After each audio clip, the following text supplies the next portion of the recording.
Gutsche is a senior lecturer at Lancaster University in the UK. He's also the editor of the book, The Future of the Presidency, Journalism and Democracy After Trump.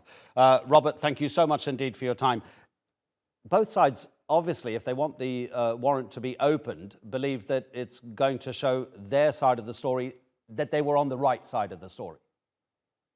Well, it's really unusual to see someone in this position, such as the person whose house has been raided, to want that information released. Certainly there have been calls in the last week or so that Donald Trump hadn't returned documents to the National Archives. So maybe these are documents that belong in the public sector or in some sort of history books, right? But then there are also the concerns about, are these classified documents? One also must speculate, is this part of the Justice Department's investigations into Donald Trump? We've seen those hearings over the last few months happening on Capitol Hill. So I think a lot of us really want to see what those documents are, but it's still unusual for Donald Trump to come out and say, yeah, let's show it. He's seen him. Let's show it.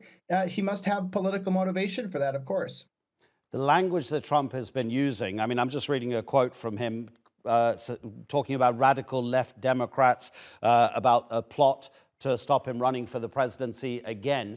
I mean, the Department of Justice, as the White House has made clear, is an independent organization. It may not care necessarily about the political fallout from this, but it does seem to be quite significant in terms of how Trump is talking and how his supporters are reacting, both the politicians in Congress and just the general public. Well, and so without Donald Trump being on, mainstream social media and things like Twitter, I think a lot of folk can forget his sort of approaches to logic, his rhetoric, right? So when he was in office, he wanted the Justice Department and the FBI to work for him against people that he thought were his foes, right?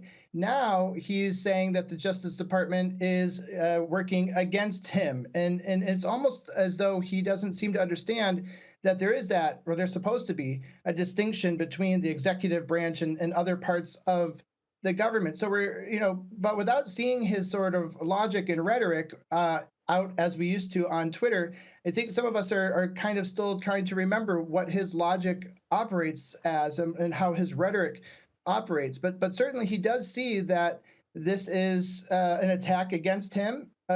Obviously, he wasn't complying in some ways. A raid takes a lot to get a raid like this. Lots of requests, lots of demands, for then forcefully open a door. So I think this is a really interesting insight, again, into kind of how Donald Trump thinks. Going into the midterm elections, we're going to see more of that. Is this the start? I think that's a good question. Robert, it's always a pleasure to hear your analysis. Really appreciate it, especially as it's early for you, right, there in the United Kingdom. Until the next time, take care. Thanks.